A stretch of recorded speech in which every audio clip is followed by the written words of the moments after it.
हम इस वक्त कराची के बॉर्डर लाइन पर मौजूद हैं और ये हब चौकी का इलाका है जहां कराची की हदूद ख़त्म होती है और बलूचिस्तान की हदूद शुरू होती है।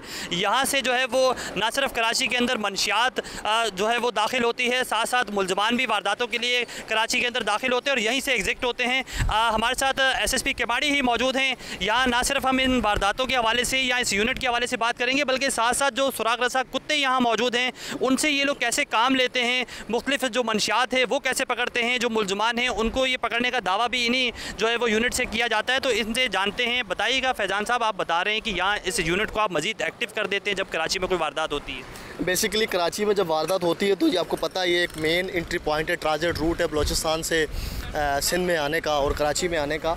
तो हम फिर जब थ्रेट लेवल बढ़ता है, कोई वारदातों का ऐसा होता है या फिर जिस तरह कोई बड़ा इवेंट कराची में आ रहा होता है, जिस तरह अभी आइडियाज़ आने वाला है, तो उस वक्त हम थ्रेट लेवल बढ़ाते हैं और हमारा चेकिंग का मैकेनिज़्म भी हम ज़्यादा सख्त कर देते हैं, जो आपको अभी नज़र भी आ रहा है। हमारा फोकस होता है गाड़ियों पे, कारों पे, पैसेंजर वेन्स जो लोकल चलती हैं, जो हब से कराची की तरफ है, उन पे फोकस ज़्यादा हो जाता है। मैं आपसे चाहूँगा कि आप हमें दिखाएं भी कि ये यूनिट आपका कैसे काम कर रहा है और मुख्तलिफ गाड़ियाँ आप देख सकते हैं। मेरे कैमरामैन अदनान हैदर भी दिखाएं तो गाड़ियाँ रोकी जा रही है। मेरा ख्याल है ये गाड़ी में कुछ हुआ है, कुत्ते ने कुछ डिटेक्ट किया। लेट्स सी, देखते हैं क्या है। आ जाए।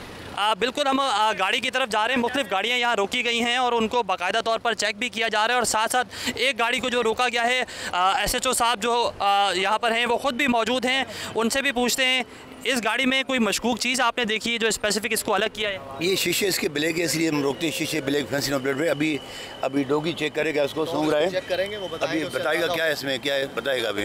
कैमरे से इधर दिखाओ आप क्या कर रहे हैं। अच्छा, ये डॉग इस तरह चेक, आप बताइएगा फैज़ान साहब। बेसिकली जो डॉग है ये स्निफर डॉग है, ये जो ड्रग्स है उनको डिटेक्ट करता है। इसकी कैपेबिलिटी में ड्रग्स आती हैं।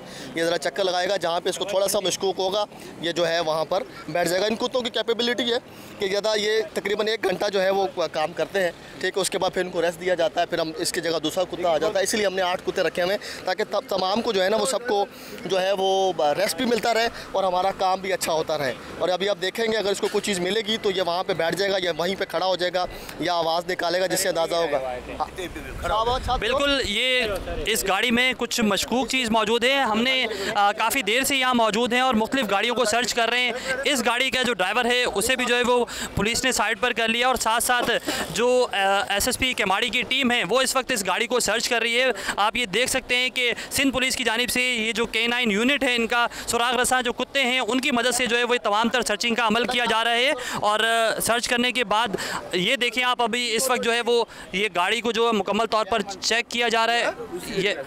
ये आप देख सकते हैं कि इस गाड़ी से जो है वो अब मंशियात जो है वो निकली है। हम जानेंगे एक बार फिर से, क्या लग रहा है आपको, क्या है बेसिकली देखें जब कुत्ते ने, आप देखा है कि कुत्ता यहीं पे जो सीट के नीचे जो है यहीं पे खड़ा हो गया था और चेक कर रहा था। ये जो है वो नज़र आ रहा है कि जो मंशियात है, ये देखें 2 पैकेट इस वक्त निकले हैं। अच्छा, और क्या इसकी वेटेज होगा वो, लेकिन पूरा एक दफ़ा गाड़ी को सर्च कर ले तो हमें अंदाज़ा हो जाएगा कितना है। और जो मुझे नज़र आ रहा है, मुझे लगता है ये कोई मंशियात है, मे बी ये चर्स हो या आइस वगैरह हो। ठीक हो गया। चेक कर लो। ये बाद एक पैकेट दिखाएं। इसके बाद अब अगला ये आप देख सकते हैं कि ये इस गाड़ी से जो है वो मंशियात के मुख्तलिफ पैकेट जो हैं वो निकले हैं। मुबैना तौर पर पुलिस की जानिब से ये दावा किया जा रहा है कि ये मंशियात है, इसको बाकायदा चेक किया जाएगा, उसके बाद मज़ीद कानूनी कार्रवाई भी की जाएगी। इब्तदाई तौर पर अब क्या होगा, ये गाड़ी कहाँ से आई है, कैसे आया है, ये आप चेक करेंगे। एक बार फिर से दिखाएँ कि गाड़ी के अंदर जो है वो मुख्तलिफ चीज़ें जो हैं वो मौजूद हैं। ये एक और पैकेट जो है वो इस वक्त निकला है। क्या लग रहा है आपको, किस किस्म की ये मंशियात है और ये कहाँ मुंतकिल की जा रही थी? बेसिकली ये आपको पता है ये हब की जो बलूचिस्तान के हमारे सेंटर्स हैं वहाँ से ये आती है और ये ज़्यादातर पब्लिक ट्रांसपोर्ट में या इस तरह की गाड़ियों में हिडन जो है वो लोग लेकर जाते हैं। और आगे फिर आपको पता है कराची में बहुत सारी जगह जहाँ पे लियारी आप कह लें, हमारे वो मच्छर कॉलोनी कह लें, और भी जगह हैं जहाँ पे ये जो है ना सप्लाई की जाती है। बेसिकली ज़्यादातर जो हम लोग पकड़ते हैं ज़्यादातर वो लोग होते हैं जो एज आ ट्रांसपोर्टर का काम कर रहे होते हैं। उनको खुद, ये देखिए एक बाकायदा पूरा एक पैकेट के अंदर जो है वो इस तरह ये डाली गई है और इसे जो है आप पुलिस खोल रही है। इसको कराची के अंदर फैज़ान साहब, कराची के अंदर कोई मंशियात की फैक्ट्री तो मौजूद है नहीं। इसी तरह बॉर्डर लाइन से दाखिल होती है और मुख्तलिफ इलाकों के अंदर अब तो यूनिवर्सिटीज़ के बच्चों के अंदर भी मंशियात जो है वो डिस्ट्रीब्यूट हो रही है। इसकी रोकथाम के लिए एक तो आपकी जानिब से ये ऐसा इकदाम किया गया है, लेकिन इसके साथ साथ और भी इसको प्रॉपर मैकेनिज़्म कर रहे हैं कि इस तरह की जो कार्रवाइयाँ हैं उसको मज़ीद मजबूत किया जाए। जी बिल्कुल, ये इसीलिए जो स्निफर डॉग्स की टीम को यहाँ रखा गया है ताकि जो एक मैनुअल चेकिंग जो हम पुलिस खुद अपने हाथों से करती है, आपको पता है इस तरह की चीज़ें हिडन आती हैं, कुछ खुलेआम तो लाता नहीं है। तो उसके लिए स्निफर डॉग जो है वो पुलिस को ज़्यादा असिस्ट कर रहे हैं और उसमें कामयाबियाँ भी बेहतर हो रही हैं। बाकी जहाँ तक रही सप्लाई की बात, तो जब सप्लाई चेन को तोड़ा जाएगा तो डिमांड ऑटोमेटिकली कराची में कम हो जाएगी और ये स्कूल और कॉलेज जो जगह जगह पे जो मंशियात फरोशी का हमें शिकायत मिलती है उसको कंट्रोल करने में हमें बड़ी कामयाबी होगी। तो ये एक स्टेप हमने लिया है, इसमें हम चाहेंगे कि ये स्निफर डॉग हमारे पास रहे और हम इस तरह अच्छी कामयाबियाँ करते रहें। और इस तरह की जब सप्लाई चेन को हम बंद करेंगे, सप्लाई चेन को जब तोड़ेंगे, तो मैं समझता हूँ कि काफ़ी हद तक कराची में ड्रग्स कंट्रोल करने में बड़ा हमें जो है ना कामयाबी हासिल होगी। अच्छा, ये पैकेट अब खुल चुके हैं, मैं चाहूँगा कि आप ये बताएं कि इस पैकेट के अंदर क्या है। ये एक पैकेट मुझे भी दीजिएगा, दिखाइएगा ये क्या है। ये देख सकते हैं कैमरामैन अदनान हैदर, अगर आपको दिखाएं तो इस तरह के 3 से 4 पैकेट जो हैं वो इस गाड़ी के अंदर से बरामद हुए हैं और कोशिश ये की जा रही है कि ना सिर्फ इस गाड़ी को मज़ीद चेक किया जाए और साथ साथ जो है वो इसके ड्राइवर से भी हम बात करने की कोशिश करेंगे। आपको दिखाते मज़ीद आगे आएँ और जो SSP केमाड़ी हैं वो हमारे साथ मौजूद हैं। क्या पता चल सका है इन पैकेट्स के अंदर अभी तक किस किस्म की मंशियात है फैज़ान साहब? चर्स है। अच्छा, ये चर्स है। ये अमूमन कराची में क्या किलो जो है वो मिल जाती है या फिर किस किस्म से ये सेल होती है? इसमें बहुत सारी कैटेगरीज होती हैं, बहुत सारी कैटेगरीज होती हैं। अगर इसको देखेंगे ये थोड़ी सख्त है, इसको देखेंगे ये थोड़ी सी नरम है, ठीक है। ये तकरीबन आपको 35,000 30,000 से लेकर 70-80 हज़ार तक पर केजी का रेट इसका होता है। जो हमने अब गाड़ी से बरामद की है ये 3 से 4 पैकेट, इसकी क्या मालियत होगी, कितनी मालियत? तकरीबन मैं समझता हूँ कि अब नियरली अगर बहुत ज़्यादा करें तो ये मेरे ख्याल में चली जाएगी 0.5 मिलियन तक इसकी वैल्यू होगी इसकी। आप बताइएगा मुझे कि अब जो गाड़ी और जो ड्राइवर है, हम यकीनी तौर पर ड्राइवर से भी बात करेंगे, क्या कार्रवाई करेंगे अब आप? अभी इसके लिए FIR करेंगे, हम जाके पर्चा करेंगे। इसमें गाड़ी भी बंद होगी? गाड़ी बंद होगी, गाड़ी से माल बरामद होगा, गाड़ी बंद होगी, बंदा ही बंद होगा। ठीक है जी। उसके अलावा ये जो मंशियात है इसके खिलाफ मुकदमा क्या बनता है, कितनी सज़ा होती है? 5 साल 10 साल सजा होती है इनको। तो अमूमन ये शिकायत मिलती है कि आप लोग मुकदमा तो अच्छा कर देते हैं लेकिन उसके बाद जो कानूनी कार्रवाई है या इन्वेस्टिगेशन है वो बेहतर नहीं होती है, जिसकी वजह से मुलजमान दोबारा बाहर आ जाते हैं। तो इसके लिए भी कोई आप हिकमत अमली बना रहे हैं? नहीं, उसमें तो हमारे सरकारी वकील होते हैं, अपना तफ्तीश वाले भी होते हैं, इन्वेस्टिगेट वो करते हैं। सज़ाएँ हुई हैं काफ़ी लोगों को, जितनी मंशियात पकड़ी, किसी को 20 साल 20 सज़ा हुई है। इसी यहाँ से 24 किलो में 20 साल सज़ा हुई है। इसमें बेसिकली अगर आप देखें ना तो इसमें इशू ये आता है कि जो लोकल एंड स्पेशल लॉ के जितने भी केसेस होते हैं इसमें मंशियात भी शामिल है और वेपन्स के केसेस है, उसमें ज़्यादातर आप देखते हैं तो जो विटनेस होता है वो ज़्यादा पुलिस होता है, क्योंकि प्राइवेट विटनेस कोई बनता नहीं है। तो जो हमारे अपने विटनेस होती है उसकी क्रेडिबिलिटी जुडिशरी में इस तरह से उतनी अहम नहीं है और हमारे कुछ इन्वेस्टिगेशंस के भी फॉल्ट्स होते हैं, लेकिन उन चीज़ों को हम बेहतर करते जा रहे हैं। आईजी साहब ने बड़ा फोकस किया है इसके ऊपर और अभी हमने काफ़ी जो है ना मंशियात के केस में काफ़ी लोगों को सज़ाएँ भी कराई हैं, तो इन्वेस्टिगेशन अभी बेहतर होती जा रही है। इसका प्रोसीजर सिंपल होता है कि जब आप किसी चीज़ को कन्फिस्केट करते हैं उधर ही मौके पे उसको आप वेट करें, उसको उधर ही सील करें।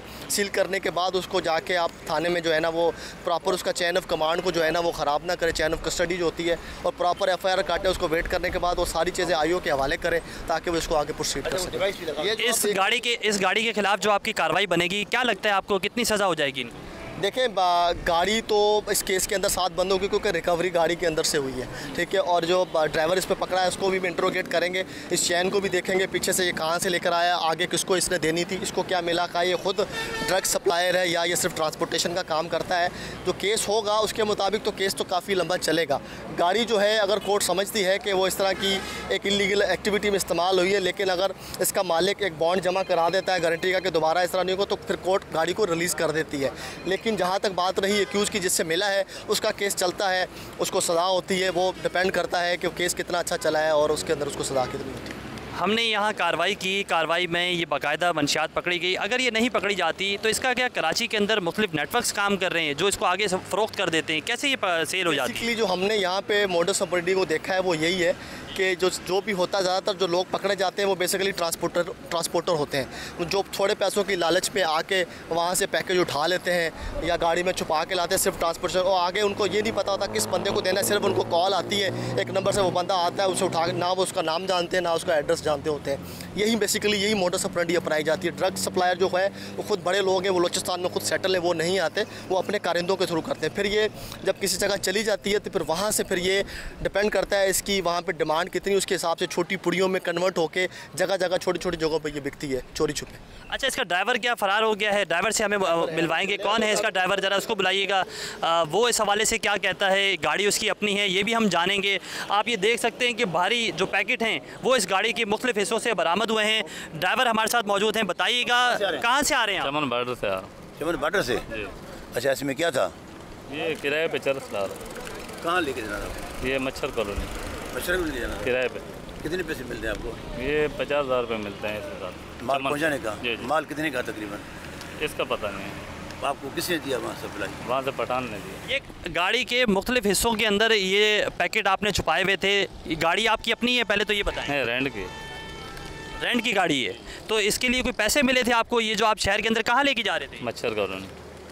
और उसके बाद ये कहाँ जानी थी, पता है इसके अंदर क्या है आपको? नहीं, उन्होंने बोला ये पैकेट बस वहाँ पहुँचाओ। ये सच कह रहा है? मुझे तो लग रहा है कि ये इसे ये पता है कि ये किस चीज़ के पैकेट। फायर कटेगी, तफ्तीश होगी तो पता चलेगा ये कहाँ लेके जा रहा था, आगे बाद सप्लायर कौन था, वो तो अभी तफ्तीश में पता चलेगा हमें। FIR के बाद जब रिमांड लेंगे तो पता चलेगा हमें। तो ये गाड़ी आपकी अपनी है? नहीं सर, रेंट की है ये गाड़ी? रेंट की गाड़ी। आप रेंट पर इस रूट पर ये गाड़ी चलाते हैं? इससे पहले भी इस तरह ये लेकर सप्लाई की आपने? पहली मरतबा। ये तो तमाम तर मुलजमान इसी तरह की बातें करते हैं कि पहली बार ये वारदात की और आइंदा ये वारदात नहीं करेंगे। क्या समझते हैं आप? बेसिकली इसमें FIR करने के बाद जब हम इसका रिमांड लेंगे तो फिर जब इंट्रोगेशन इससे करेंगे प्रॉपरली तो फिर ये बेसिकली बता सकेगा, क्योंकि ये इतना तो इसको अंदाज़ा है कि ये मुझे 50,000 रुपये अगर इसके मिले हैं ट्रांसफ़र करने के, तो ये कोई ऐसी चीज़ नहीं है नॉर्मल सी कि जिसके लिए कोई इसको 50,000 रुपये देगा। इसको पता है कि ये इलीगल चीज़ है और बस लालच में आके गरीब आदमी अपनी दिहाड़ी अच्छी लगाने के लिए ये काम करते हैं। इसमें औरतें भी इन्वॉल्व हैं जो पैसेंजर बसों में लेकर आती हैं और उनको यही होता है 5, 10, 15, 20 हज़ार में वो करते हैं। और ये सब वो गरीब लोग हैं जो बेचारे दिहाड़ी नहीं कर सकते। ये सप्लायर जो उधर बैठे हुए हैं हब में या बलूचिस्तान में, वो इन्हीं लोगों को इस्तेमाल करते हैं। यकीनी तौर पे ये लोग बेचारे तो नहीं हैं, इनको पता होगा कि एक छोटे से पैकेट के लिए करके इनको 50,000 की रकम मिल जाती है, लालच करते हैं, लालच में फंस जाते हैं। लेकिन इसके साथ साथ हमने ये भी देखा है कि मुलजमान गिरफ्तार होने के बाद दोबारा बाहर भी, शायद यही एक बड़ी वजह है कि इस तरह की वारदातें बार बार रिपोर्ट होती हैं। बेसिकली एक तो गुर्बत की वजह से लालच में आ जाते हैं कि जी एक थोड़े काम में अगर ये कामयाबी हो जाती है तो अच्छे खासे पैसे मिल जाते हैं। अगर फॉर एग्जांपल उसको 50,000 इस कामयाब ऑपरेशन में मिल जाते तो इसका महीना आराम से गुजर जाना था।